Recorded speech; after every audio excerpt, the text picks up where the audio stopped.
सम्मान के साथ, स्वाभिमान के साथ कभी समझौता नहीं किया जाएगा। जहां पक्षपात के फैले जाल होते हैं वहां हुनरमंदों के सपने बेहाल होते हैं। वो मुल्क कभी तरक्की नहीं कर सकता जहां के महाविद्यालयों के वजीर ही दलाल होते हैं।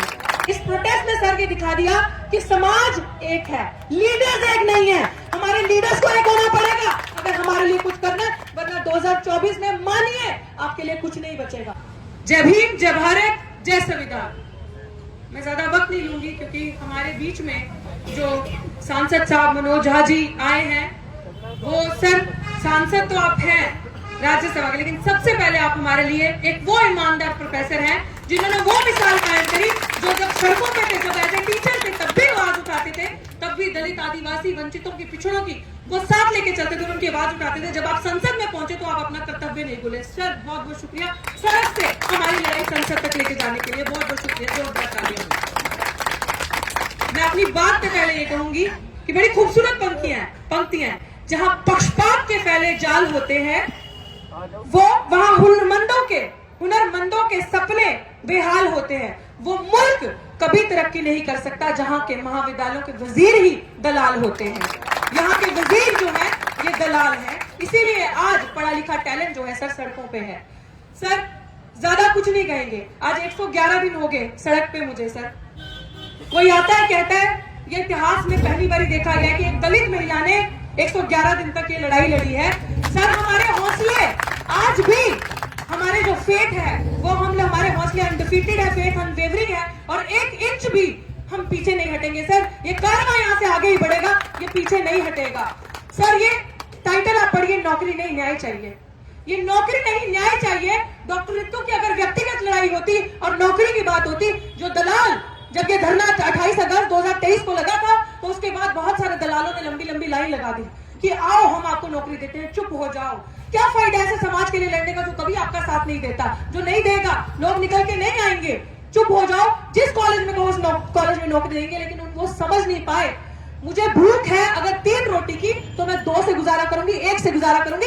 मान सम्मान के साथ, स्वाभिमान के साथ कभी समझौता नहीं किया जाएगा, क्योंकि हम लोगों को इस विश्वविद्यालय में या कहीं पे भी किसी भी जगह पे कभी भी मान सम्मान नहीं मिला। हमारी डिग्निटी की लड़ाई, हमारे अस्तित्व की लड़ाई है।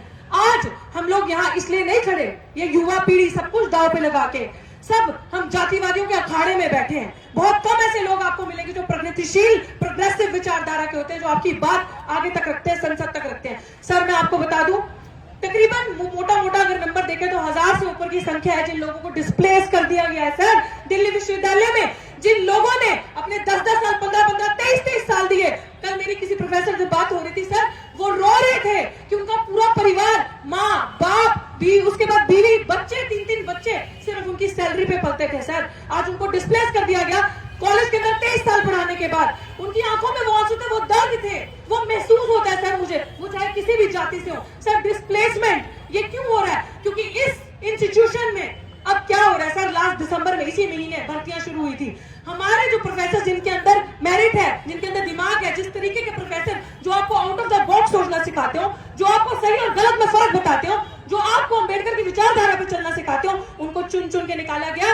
और गद्दारों को, दलालों को, जो आपको कभी कोई आइडियाज नहीं दे सकते, आपको कभी आउट ऑफ द बॉक्स सोचना सिखा नहीं सकते, उन मूर्खों की भर्ती करके रख दी। यहाँ पे क्या चल रहा है? पैसा चल रहा है और दलालों की फौज भर्ती की जा रही है। इस चीज की हमारी लड़ाई है सर, ये इंसाफ की लड़ाई है और ये उस चीज की लड़ाई है कि यूनिवर्सिटी हमारी है सर।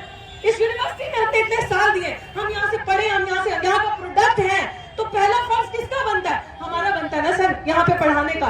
तो किस तरीके से डिस्प्लेसमेंट हो रहा है, ये लड़ाई हम चाहते हैं सर। आज जितने भी लोग, मैं आप सबको कहती हूँ, आप निकलो, घरों मकानों से निकलो, जंग लड़ो इन बेईमानों से, यही करना है हमें। क्योंकि अगर हम बोलेंगे नहीं तो वो इसी तरह से बेईमान हमारे सिर पे चढ़ के राज करेंगे और हमारा सब कुछ हमारी आंखों के सामने छीन के ले जाएंगे, जो आज हो रहा है। ये लोग सांसदों को नहीं बख्शते। आपने देखा महुआ बहन के साथ, महुआ मित्रा जी के साथ क्या हुआ, तो हम क्या है? आपको इस प्रोटेस्ट ने सर ये दिखा दिया कि समाज एक है, लीडर्स एक नहीं है। हमारे लीडर्स को एक होना पड़ेगा अगर हमारे लिए कुछ करना है, वरना 2024 में मानिए आपके लिए कुछ नहीं बचेगा। आपके बच्चों का सब कुछ खत्म हो चुका है। एनईपी जैसी पॉलिसी लाकर आपके बच्चों का भविष्य खत्म कर दिया। यूनिवर्सिटी का मतलब क्या होता है? विश्वविद्यालय का मतलब क्या होता है? विश की नॉलेज जहां आपको मिलती है, सवाल करने वालों से तकलीफ है। जो सवाल कर रहे हैं, जो सही और गलत में फर्क दिखा रहे हैं, उनको चुन चुन कर निशाना बनाया जा रहा है, निकाला जा रहा है। मैं अंत में यही कहूंगी कि सर आपका बहुत बहुत शुक्रिया इस लड़ाई को मजबूत करने के लिए। सर इस लड़ाई की आवाज वहां तक लेके जाइए ताकि अंधे गूंगे बहरे 111 दिन से तो ये वाइस चांसलर जो बैठा है कान आंख बंद करके, सर हमने गर्मी भी झेली, इतनी बेहद गर्मी, और आज हम कड़कती ठंड भी यहाँ पे झेल रहे हैं, लेकिन इनको 1 इंच भी 1% भी फर्क नहीं पड़ा कि ये बच्चे यहाँ बैठे हैं, मैं एक बार जाके इनकी सुन लूं क्या बात है।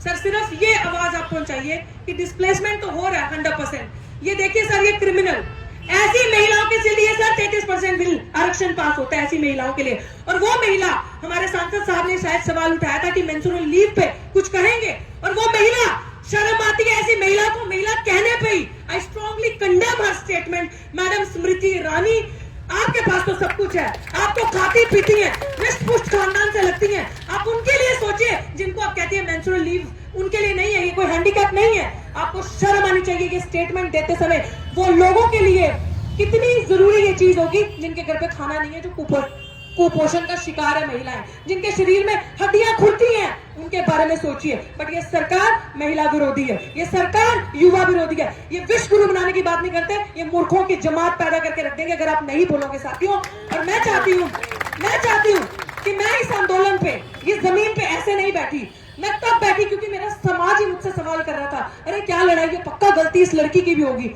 सर इस औरत पे ना कि सिर्फ SC/ST एक्ट के अंदर चार्जशीट है, FIR, she has also been chargesheeted under so and so sections, जिसमें किसी सेक्शन में 7 साल की सजा, किसी में 2 साल की सजा, बट इंक्लूडिंग पुलिस प्रशासन एंड DU प्रशासन, चोर मुसेरे भाई, everyone is trying to protect this criminal, क्योंकि अगर ये क्रिमिनल जेल में जाएगी तो रजिस्ट्रार साहब जाएंगे, वाइस चांसलर साहब जाएंगे, क्योंकि दोनों पे FIR है, रजिस्ट्रार साहब को भी सेम FIR है। तो इसलिए ये सब इसको प्रोटेक्ट कर रहे हैं, क्योंकि चार्जशीट SC/ST एक्ट में जमा नहीं होती जब तक मुजरिम को अरेस्ट नहीं किया जाता। तो पहला एक ऐसा केस है जिसमें इतना सपोर्ट एक अपराधी को दिया जा रहा है। सर ये बहुत बड़ा हीनियस क्राइम है सर, एक पढ़े लिखे टीचर के अगेंस्ट फ्रॉड डॉक्यूमेंट यूज करके उसको निकालना, और वो फॉर्जरी किसने पकड़ी है, अमित शाह पुलिस ने, और अमित शाही पुलिस ने चार्जशीट जमा करवाई है। सोचिए SC/ST एक्ट में FIR नहीं होती, चार्जशीट तक जमा है। ये हक और अधिकार की लड़ाई है, आज आप याद रखना। अंत में यही कहूंगी, जितने भी लोग सुन रहे हैं, ये डॉक्टर रितु की लड़ाई नहीं है,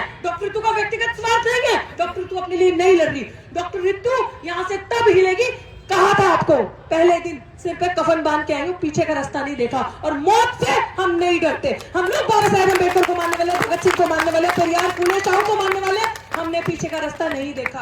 और मैं यही कहूंगी कि बस हमारा साथ दो, इस सड़क पे आओ, हम आपके लिए अपनी छाती पे जो भी खाना होगा खाएंगे, लेकिन आपको कभी हारने नहीं देंगे। जितने भी लोग सुन रहे हैं, ये लड़ाई आगे बढ़ेगी, पीछे नहीं जाएगी। जय भीम, जय भारत, जय संविधान। बहुत बहुत शुक्रिया।